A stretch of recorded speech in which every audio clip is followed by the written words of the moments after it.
श्वेताश्वतर उपनिषद के दूसरे अध्याय मतलब द्वितीय अध्याय का यदात्म तत्वेन तु ब्रह्म तत्वं दीपोपमेनेह युक्तः प्रपश्येत् अजं ध्रुवं सर्वतत्त्वैर्विशुद्धं ज्ञात्वा देवं मुच्यते सर्वपापैः। यदा मतलब जब आत्म तत्व के द्वारा ब्रह्म तत्व को जान जाओगे, प्रपश्येत देख लोगे। कैसे? दीपोपमेन दिए की तरह यह यहीं पर देख लोगे तो क्या जानोगे?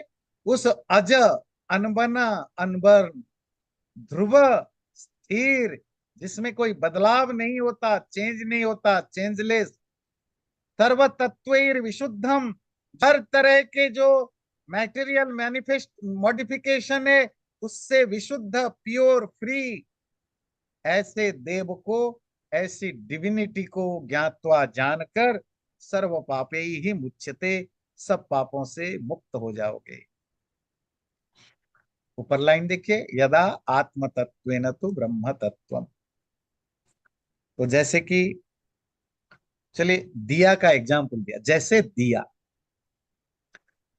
जब रूम में अंधेरा है और उस अंधेरे में दिया भी रखा है, तो जब आप अंधेरे रूम में प्रवेश करते हैं, एंटर करते हैं, तो आपको कुछ भी नहीं दिखाई देता, इंक्लूडिंग वो दिया भी नहीं दिखाई देता। अब आपने उस दिया को जलाया, माचिस जलाया, जैसे ही दिया जला तो आपने दिया को देखा, पर दिया जलने से दिया सिर्फ अपने आप को नहीं दिखाता, दिया जलने से दिया अपने आप को भी दिखाया और अपने आसपास चीजों को भी दिखा दिया। है ना? दिया मतलब लाइट, कोई भी लाइट हो, बल्ब जल रहा है, माचिस जला रहा है, कुछ भी। आत्मज्ञान कैसे होता है? ये बड़ा इंटरेस्टिंग उपमा दिया, मेटाफोर। बोले इसी तरह आत्म तत्व न, जब तुम आत्मा को जान लोगे, खुद को, और उस आत्म ज्ञान से क्या होगा? ब्रह्म तत्वम प्रपश्येत, उस ब्रह्म तत्व को भी जान लोगे। ये आप खुद को जानना दिए की तरह है, जहां तुम जैसे ही तुम खुद को जानोगे, खुद को जानते ही परमात्मा को भी जान लोगे। जैसे दिया जलते ही अपने आप को प्रकाशित करने के साथ साथ अपने आसपास चीजों को भी प्रकाशित कर देता है। बात क्लियर हो रही ना? हाँ? इसी तरह तुम उस ब्रह्म तत्व के, और वो ब्रह्म तत्व कैसा है वो तो आप जानते हैं, अज है, अनबना है, अनबर्न है, ध्रुव है, जो अचल है, जो मूव नहीं करता। ध्रुव का अर्थ होता है मूवमेंटलेस, जिसमें कोई मूवमेंट नहीं होता। परमात्मा में मूवमेंट क्यों नहीं होता? क्योंकि वो सर्वव्यापक है, ऑल परवेशिव है। कोई ऐसी खाली जगह नहीं है कि जहां वो ऑलरेडी नहीं है। जब सब जगह है तो कैसे मूव करेगा? इसीलिए वो ध्रुव है। आत्मा ध्रुव नहीं है, ध्यान रखिएगा। जीवात्मा ध्रुव नहीं है, क्योंकि वो लिमिटेड है। इसमें ये एक जगह, एक शरीर से दूसरे शरीर जाता है, पर परमात्मा ध्रुव है।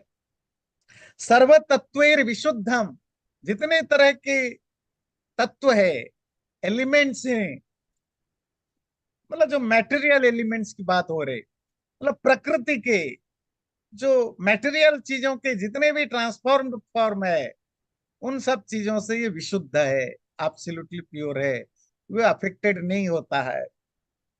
ऐसा जो देव दिव्य परमात्मा है, ब्रह्म तत्व, उसको जानकर सर्व पाशे ही विमुच्यते, सब तरह के बंधन, पाश बंधन, बंधन मतलब जो बॉन्डेज है, बॉन्डेज किस चीज का? ये जो हम संसार के साथ अपने आप को बांध रखे हैं, पैसे के साथ, घर के साथ, फैमिली के साथ, नेम के साथ, फेम के साथ, ईगो के साथ, 50 चीजों के साथ बांध रखे हैं। ये बंधन से अपने आप छूट जाओगे। ये बंधन अपने आप छूटेगा। अब मत तोड़ो, तोड़ोगे तो दर्द बहुत होगा, और वो दर्द आपको और बर्बादी करेगा। जो अपने आप छूटता है ना, वो पेनलेस होता है। जब आप छोड़ते हो वो पेन होता है। इसलिए छोड़ना नहीं, कुछ और करोगे अपने आप छूट जाए। और आत्मज्ञान होने पर ये अपने आप छूट जाएंगे। तब तक फिजिकली मेंटली उनके प्रति आपको अवेयर होना होता है। एषोह देव प्रदिशो न सर्वाः पूर्वोह जात स उगर्भे अंतः स एव जातः स जनिष्यमाणः प्रत्यंजना तिष्ठति सर्वतो मुखः। वो जो देव की बात इस श्लोक में हुई, 15 श्लोक में, ब्रह्म तत्व अज है, ध्रुव है, देव है, उसका अभी ये वर्णन है, मतलब उसको डिस्क्राइब कर रहे हैं। वो जो देव, परमात्मा, डिविनिटी, प्रदिशों सर्वा, जितने भी प्रदेश हैं, डायरेक्शन हैं, वो सब में अनु, सबके अंदर वो रहे। पूर्वोह जात, वो सबसे पहले है। सौगर्भ अंत, वो सबके गर्भ के अंदर है, सबके, मतलब इनसाइड भी आउटसाइड भी। सैव जात, जो कुछ पैदा हुआ है वो सब वही। सजनिष्यमाण, जो कुछ भी पैदा होने वाला वो वही। प्रत्यंजना तिष्ठति सर्वतोमुख, वो सबके अंदर है, सर्वतोमुख, उसके हर तरह के मुंह है। पुरुष सूक्त की चर्चा मैंने बहुत बार की होगी, जो ऋग्वेद का प्रसिद्ध पुरुष सूक्त है। सहस्र शीर्षा पुरुषः सहस्रपात, हजारों मुंह वाला, हजारों हाथ वाले, हजारों पैर वाले, सारे दुनिया में फैला हुआ है, तब भी वो कम पड़ता है। उसका एक पैर तो पूरे दुनिया में फैला है, 3 पैर उससे बियॉन्ड है। तो इस तरह के मंत्र वेदों में, उपनिषदों में भरे पड़े। ये उसकी जो सर्वव्यापकता है, ऑल परवेशिव नेचर है, उसको बताता है मेटाफोरिकली। दिक या डायरेक्शन, किसको, डायरेक्शन एक इमेजिनरी थिंग है ना। तो यूनिवर्स का कोई डायरेक्शन नहीं होता है। पर जब आप खड़े हो जाते हैं तो आप सामने देते हैं, ये फ्रंट है, ये बैक है, ये लेफ्ट है, ये राइट है, फिर ये चार कोना हो गया, फिर ये ऊपर है, ये नीचे है, 6 हो गया, फिर ये कर्नर हो गया, मतलब 2 डायरेक्शन के बीच का, 4 कर्नर हो गए तो 10 दिशाएं होंगे। तो ये एक आर्टिफिशियली हमने, जैसे टाइम की जो यूनिट है, डायरेक्शन की जो यूनिट है, इसका मतलब होता है द होल वर्ल्ड है ना। ये सबके अंदर वो समाया हुआ है। वो सबसे पैदा होने से पहले भी वो था। जो पैदा हो रहे हैं, मतलब गर्भ, अर्थात जो जो अभी in the process of conception है या प्रेगनेंसी में है, मतलब बीज बनने से पहले भी वो था। बीज के अंदर जब अंकुरण हो रहा है तब भी वो है। और उसके बाद जो पेड़ पैदा होने वाला है फ्यूचर, उसमें भी वो है। तो जात गर्भ अंत जनिष्यमाण, जो पैदा होने वाला है, अभी हुआ नहीं है, उसमें भी वो है। सर्वतोमुख, उसके हर तरफ मुंह है, बाएं दाएं ऊपर नीचे, मतलब पूर्व पश्चिम उत्तर दक्षिण नैऋत्य ईशान्य ईशान्य, है ना, जो भी कहिए, ऊर्ध्व, सब सब जगह उसका मुंह है। तो वो अथर्ववेद में मंत्र आता है। मंत्र पूरा तो याद नहीं, उसका अर्थ है, बड़ा फेमस मंत्र है। जो सोचता है कि जो अकेले छुपा के कुछ गलत काम करता है, जो झूठ बोलता है, जो 2 लोग मिलके किसी के खिलाफ गॉसिप करते हैं, वो सोचते हैं यहाँ कोई नहीं देख रहा, मत भूलो, और तो कोई है नहीं, पर वरुण वहां जरूर देख रहा है। वहां परमात्मा को वरुण कहा। वरुण मतलब, वो एक्चुअली वेदों में वरुण का मतलब होता है लॉर्ड ऑफ जस्टिस, न्यायकर्ता। तो न्यायकर्ता परमात्मा सब जगह देख रहा है।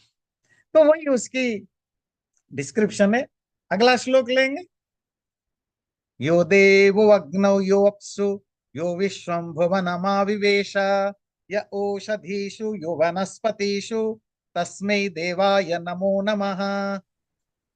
लास्ट लाइन से लेंगे, तस्मै देवाय, उस देवता को नमस्कार है, बार बार नमस्कार है, नमो नमः।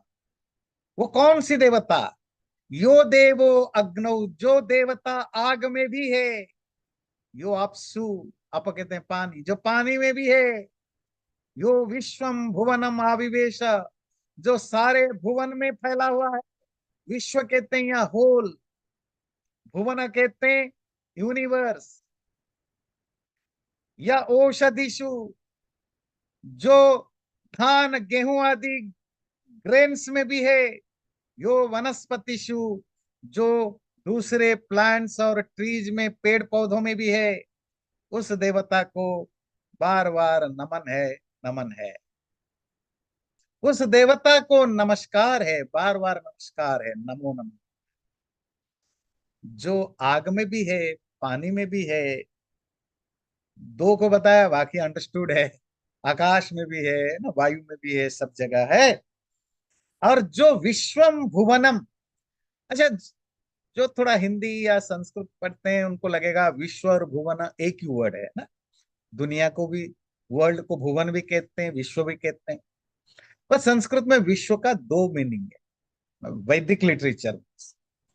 विश्व मतलब वर्ल्ड भी है, विश्व मतलब ऑल भी है, ऑल, सारे, प्रोनाउन है। अगर वो वर्ल्ड है तो वो नाउन है, विश्वम विश्वे विश्वानी। अगर अब प्रोनाउन है तो वो सातौते की तरह चलेगा, विश्व, विश्व, विश्वे, विश्वम, विश्व, तीनों लिंगों में चलेगा। तो विश्व मतलब ऑल। और भुवन कहते हैं यूनिवर्स को, क्यों कहते हैं पता है? भू धातु संस्कृत जो पढ़ते हैं, टू बी, ल्यूट प्रत्यय, होना, जो जो होता रहता है। जब भी देखो दुनिया is always in in in the process of creation, कुछ ना कुछ बनता रहता है। यूनिवर्स कभी ठहरा हुआ नहीं होता है ना। Every moment universe is in the mode of creation. कोई स्थिर नहीं है, सब बन रहे हैं या डाउन में जा रहे हैं। ऐसा नहीं कि बन गए अब सब स्थिर है। इसीलिए दुनिया को कहते हैं भुवन। तो इस समग्र भुवन में जो कुछ बन रहा है यूनिवर्स में, आविवेश जो घुसा हुआ है, वो पेड़ पौधों में भी, वनस्पतियों में भी है। औषधि, ध्यान रखिए, संस्कृत में औषध, आयुर्वेद वाले जिसको यूज करते हैं, मतलब मेडिसिन, अ एंडिंग, अकारांत। औषधि, इकारांत, ग्रेन्स होता है। पैडीज, धान, गेहूं, जौ, जो ग्रेन्स होते हैं, इनको औषधि, मतलब इनको नहीं कहते हैं, इनके जो प्लांट्स हैं, जैसे धान का पेड़ है, गेहूं का पेड़ है, जो ग्रेन की प्लांट्स होते हैं उनको औषधि कहते हैं। और जो औषध है, वो मेडिसिन होता है। जैसे शांति मंत्र में पढ़ते हैं, ओषधय शांतिर वनस्पतय, वहां मेडिसिन की शांति नहीं है, वहां ग्रेन्स की शांति। तो जो औषधियों में धान गेहूं आदि ग्रेन्स में भी है, जो बाकी वनस्पति मतलब दूसरे पेड़ पौधे हैं, उनमें भी जो है, ऐसी देवता को मेरा बार बार नमन है, नमन है, नमन है। इसी के साथ ये हमारा दूसरा चैप्टर आज पूरा हुआ। 17 श्लोक थे। अगले बार फिर तीसरा अध्याय करेंगे। तो मैं प्रार्थना कर लेता हूँ, फिर आपको जो कहना है आप कह सकते हैं।